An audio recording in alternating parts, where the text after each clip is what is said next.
Welcome back to Shards of Amber.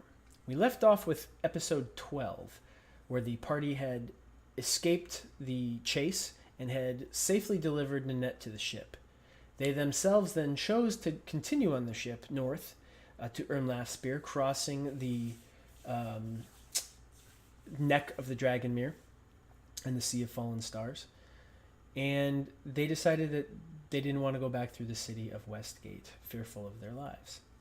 So once they left with Nanette and were in the open sea, they, up from the hull of the ship came Windovia, saying that once again, she had to remain hidden and secret for her contacts and her secrets not to be shared, as she is working as an agent, a double agent, and even a triple agent. So the group headed north to Ermlathspear. Once there, they met with their old friend Sensu and their old friend Zarek the Magnificent, and the group was taken to one of their safe houses, where both a cleric of Selune and a wizard worked together to remove the amber from Nanette's back.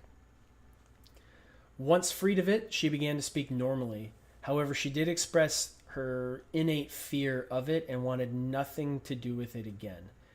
After some negotiations and some careful words, Nanette did agree to travel with the group to High Moon to continue the mission, but did say that once there she would return home with extra payment.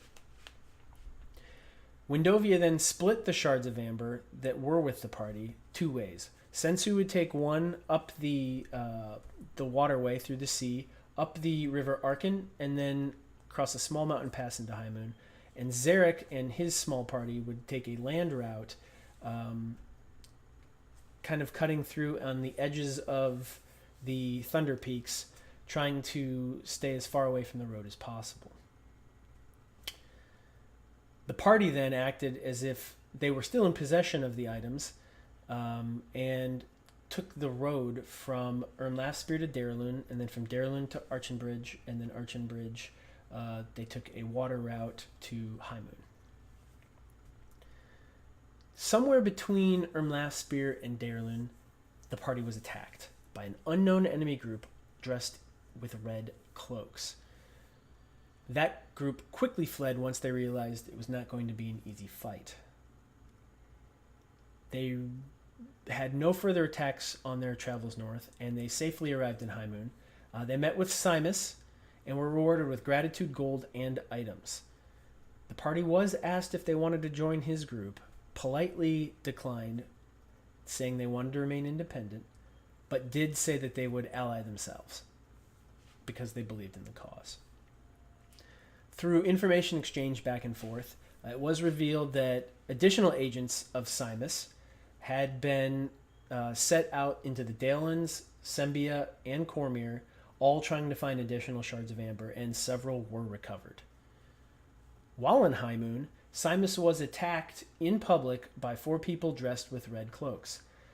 Capturing one of them before escape was possible, his guards discovered her to be an agent of Caecilius, who was in charge of Simus at one point. Simus was one of his lieutenants back to the west. Simus, however, broke free and decided to go to the side of good. He didn't believe what Caecilius was doing was good and didn't want anything to do with it. So he believed himself to be right in betraying him and actively searched for shards of amber so that Caecilius could not get his hands on them. They did find this woman had been sent to assassinate Simus for his betrayal of Caecilius, as Caecilius did not want any loose ends or any betrayals out there. Fearful of additional attacks, a plan was devised to get all of the shards of amber south, because this location was no longer secure, and they decided to use the ruined city of Starmantle as a rallying point, as there was no population there, and it's a fairly empty place. So we're going to pick up here as the party finalizes their plans to head south just before they go.